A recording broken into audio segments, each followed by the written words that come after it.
El texto electrónico. El texto electrónico son todos aquellos textos que se hacen a través de un medio digital y que generalmente se hacen para ser compartidos a través de la internet. Sus características son muy diferentes a la de los textos físicos. Vamos a ver en qué se diferencian. En primer lugar, el texto electrónico abre la posibilidad a otros distractores. Si estamos en el computador, tenemos la posibilidad de abrir otras páginas y eso va a dispersar nuestra atención. De otro lado, nuestro texto puede ser sincrónico o asincrónico.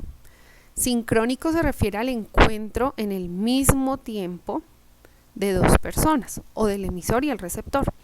Pero asincrónico se refiere a que hay una diferencia de tiempo entre la emisión del mensaje y la recepción. El texto físico siempre es asincrónico, porque por ejemplo, un autor, vamos a suponer Gabriel García Márquez, escribió 100 años de soledad, pero el momento en que lo escribió no es el mismo momento de lectura, por tanto es asincrónico. Pero sincrónico puede ser, por ejemplo, un chat. Si yo escribo un WhatsApp y la persona a la cual va dirigida está en línea en ese mismo momento, ese texto podría ser sincrónico. De tal manera que el texto electrónico puede tanto ser sincrónico como asincrónico, dependiendo las circunstancias o el contexto. Además de eso, el texto electrónico tiene una manera diferente de leer, modifica nuestra forma de leer, porque a veces en el texto electrónico buscamos información puntual.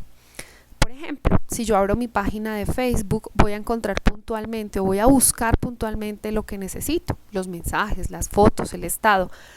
Pero un texto lineal, físico, sí se lee de manera lineal. Entonces, si voy a leer un libro, un cuento, lo voy a hacer de principio a fin, generalmente. ¿Por qué vamos a estudiar el texto electrónico en la asignatura de español? Sobre todo surge porque ha habido bastantes dificultades en esta forma de estudiar virtualmente. Si bien es cierto, de pronto ustedes se sienten un poco solos, a veces confundidos, para los profesores también ha sido un poco difícil. ¿En qué situaciones? Aquellos estudiantes que no ponían atención ya no pueden preguntarle a la profesora qué toca hacer. O el estudiante que no sabe manejar las plataformas que manejan los profesores. O los estudiantes que están enviando correos pero no se identifican o dan su nombre. O aquellos estudiantes que no leen bien las indicaciones y hacen el trabajo mal. Sin contar aquellos estudiantes que a veces escriben en un tono no muy adecuado y que puede sonar un poco ofensivo. Así que lo importante es entender bien esto del texto electrónico. ¿Cómo escribir bien en Internet? Lo primero que tienen que saber es que hay que ser breves, pero con breves no se refiere a no poner lo esencial. Yo puedo ser breve, contundente y a la vez tengo que ser claro. De ser necesario debo incluir archivos adjuntos, fotos que demuestren algo, porque esto no solo nos sirve para las tareas. En esta época en donde tengo que hacer todo de manera online, si tengo que, por ejemplo, referirme a la EPS, a la empresa del acueducto o de la energía, por ejemplo, podría necesitar adjuntar fotos de una fórmula médica o del recibo de la luz. También debo construir párrafos cortos, a veces extenderme en explicaciones, lo que va a hacer es confundir la información. Lo que debo hacer es construir párrafos cortos y que digan lo esencial. Poner lo más importante al inicio y sobre todo al final incluir datos que permitan mi identificación. Como les dije, en esta época de aislamiento puedo necesitar referirme a una entidad y yo necesito incluir no solo mi nombre completo, sino mi teléfono, sino mi documento de identidad, entre otros. Todo depende a dónde me dirija. Si le estoy escribiendo a mi profesor, podría ser bueno poner mi curso y la jornada. ¿Qué textos electrónicos son los más comunes? Tenemos el correo electrónico. Este correo cumple las mismas funciones que antes las cartas. De hecho, se llama email, que quiere decir electronic mail, que en español significa correo electrónico. ¿Qué partes debe tener? Tiene un asunto y este asunto es algo bien complicado. Muchos estudiantes en el asunto en esa casillita del asunto escriben todo lo que necesitan. No, allí vamos a escribir de manera, en una frase muy sintética, qué es lo que necesito. El para debe ser la dirección de correo electrónico a quien va dirigido. Este CC significa con copia y CCO significa con copia oculta. Es decir que yo puedo enviarle el mismo correo a otras dos personas. Cuando yo lo hago en CCO, que significa con copia oculta, significa que ese correo electrónico no va a ser visto por esta primera persona. Lo puedo enviar, por ejemplo, para asegurarme de que otra persona sea testigo de que yo estoy enviando lo que estoy enviando. Luego, en el cuerpo del mensaje, es decir, después del asunto, debo ser muy respetuoso y cordial y saludar. Puedo hacer un saludo muy formal, como cordial saludo, profesora, o si es a mi amigo le puedo decir, hola, ¿cómo estás? ¿Cómo vas? Luego el cuerpo del mensaje es, ¿cuál es mi asunto en particular, en concreto? En este caso es, solicito me envíe el código de Edmodo para unirme a su clase y poder enviar las actividades. Concreto, como dijimos. Luego debo despedirme. Muchas gracias, quedo atento, estoy atento a sus sugerencias, etc. Y por último, la firma. Como les dije, debemos poner todos nuestros datos.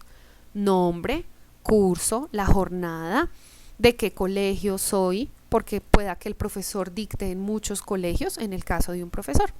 Y tengan muy en cuenta que este dibujito aparece en todos los correos electrónicos sin importar si es Gmail o Outlook u otro.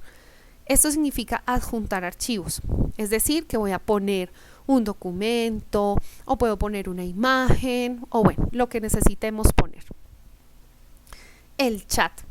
Actualmente con esta situación también usamos mucho el chat, no necesariamente el WhatsApp, puede ser un servicio de mensajería en Edmodo, en Google Classroom, bueno, la que esté manejando, en Moodle, que es otra plataforma.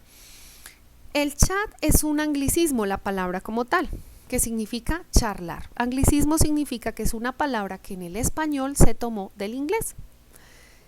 Como les decía anteriormente, casi que permite el encuentro sincrónico. Depende de si la otra persona está en línea en el mismo momento. En este tipo de cosas las emociones no las pueden percibir porque no me ven. Por eso se utilizan los emoticones o emojis. Y no tiene una estructura fija. Si bien es cierto, empieza con un saludo y termina con una despedida, generalmente no tiene unas partes como tal. ¿Qué debo tener en cuenta para escribir, bien sea o un correo o un chat? Debo diferenciar si estoy escribiendo de manera formal o informal. Si es de manera formal, quiere decir que le estoy escribiendo a personas con quien solo tengo una relación profesional, como mis profesores, o como la EPS, o como la empresa de la luz o del agua. Si es informal, quiere decir que es personas con las que tengo una relación familiar, de amistad. Si es formal, yo no debo usar apodos, preferiblemente no decir profe, sino profesora, no decir cordi, sino coordinadora, llamar a las personas solo por su nombre o por su nombre completo, escribir frases amables y no que suenen a mandato o reclamo, como ahí le mando el trabajo, porque no tengo mi nota. Son frases que pueden sonar mal y a veces groseras. No usar mayúsculas sostenidas, es decir, no escribir todo en mayúscula porque eso indica un grito. Y no saludar de manera confianzuda. Por ejemplo, ¿qué hubo? ¿Qué haces? No serían frases adecuadas. Y no utilizar emoticones, GIF o stickers. Si estoy haciendo un comunicado formal, ¿qué debo hacer? Referirme a las personas por su cargo, coordinadora, docente, rector, director, etc. Llamar a las personas por nombres y apellidos completos, escribir frases que muestren respeto, respetuosamente, cordialmente, de ser posible. La buena ortografía siempre. Saludar siempre. Siempre empezar mi mensaje con un saludo respetuoso. Y sobre todo, chicos, incluir todos los datos que se necesitan para ser contactado.